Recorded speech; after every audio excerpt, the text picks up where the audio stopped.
Selamat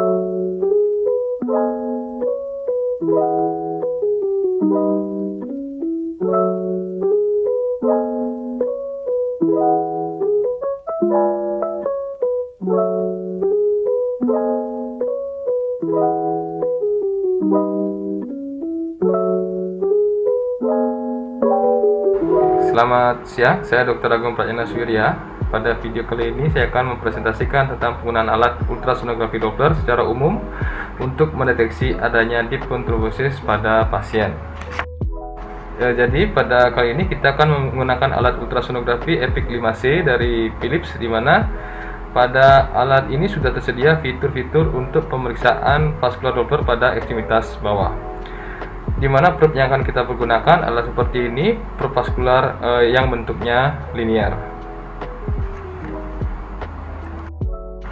Langkah berikutnya adalah mempersiapkan jeli, di mana jeli kita harus aplikasikan pada seluruh lapang probe yang akan kita pergunakan. Setelah siap, kita mempersiapkan fitur-fitur pemeriksaan vaskular Doppler pada alat ultrasonografi Doppler yang akan kita pergunakan untuk pemeriksaan pasien.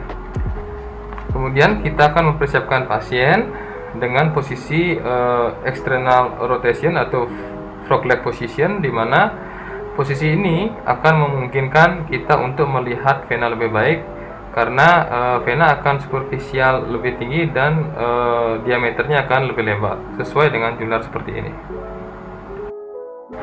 Jadi seperti gambar garis imajiner ini, jadi nerve letaknya lebih medial, arteri letaknya lebih lateral, dan diantaranya berjalan vein.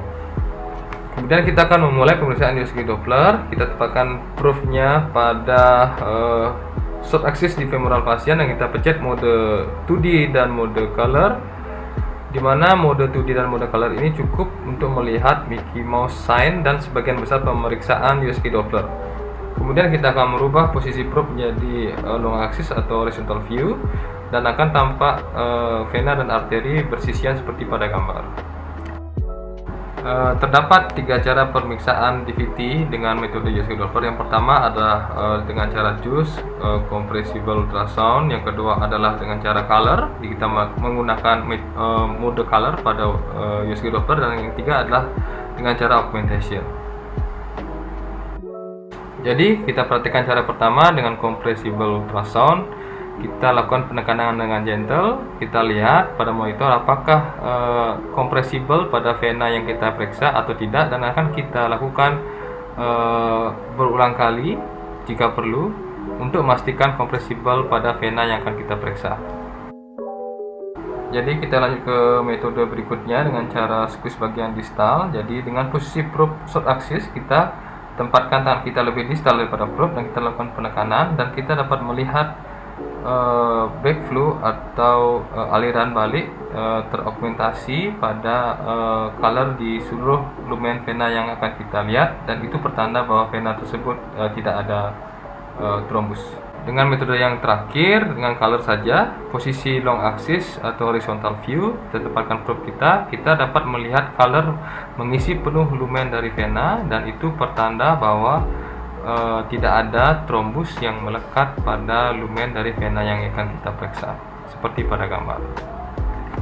Kemudian kita bisa melakukan metode pertama, metode JUS, itu kita susuri dari proksimal, kemudian kita lakukan JUS terus sampai ke bagian distal hingga ke bagian great saphenous vein, sehingga kita dapat mampu melihat apakah compressible atau tidak compressible. Kemudian kita melanjutkan ke pemeriksaan berikutnya, yaitu vena popliteal, karena vena ini juga salah satu yang memiliki kecenderungan untuk terjadinya DVT. Kita lakukan pada pemeriksaan ini dengan menempatkan probe dengan ke arah short axis atau sagittal view. Kita lihat bagian vena letaknya lebih di atas daripada bagian arteri. Setelah mendapat gambar yang baik dari short axis, kita rubah ke horizontal view, tempatkan probe-nya dengan baik di arah yang kita inginkan. Kita akan melihat vena dan arteri bersisian seperti pada gambar. Kemudian kita lakukan metode JUS pada vena popliteal. Kita melihat pada monitor, nampak vena popliteal terkompresi dengan baik, atau dengan istilahnya pop on top. itu menandakan bahwa pada vena tersebut tidak ada trombus. Jadi kita lanjut ke pemeriksaan berikutnya, melakukan pemeriksaan dokumentasi dengan melakukan squeeze pada distal dari probe. Kita dapat lihat bahwa setelah kita melakukan squeeze, dia akan terdokumentasi dan seluruh lumen dari vena akan terisi oleh backflow dari darah yang kita lakukan squeeze, dan jika terisi penuh itu berarti tidak ada trombus. Kemudian langkah berikutnya kita dapat melakukan metode color. Kita tempatkan dengan probe dengan posisi horizontal. Kita lihat apakah color mengisi penuh dari lumen dari vena, dan jika terisi penuh itu menandakan tidak ada trombus. Kemudian kita dapat menyusuri ke bagian lebih distal. Di sana akan tampak adanya vena trifurcatus seperti pada gambar, yang kadang kemungkinan juga bisa ada trombus. Kita bisa lakukan squeeze, dan jika compressible menandakan tidak ada trombus.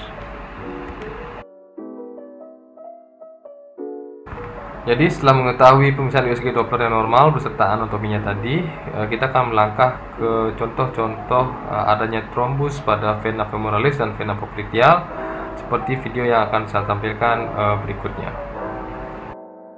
Jadi seperti pada gambar ini kita saksikan bahwa adanya trombus mengisi sebagian dari vena femoralis, di mana trombus itu ekoik dan nampak dengan jelas ukuran beserta bentuknya.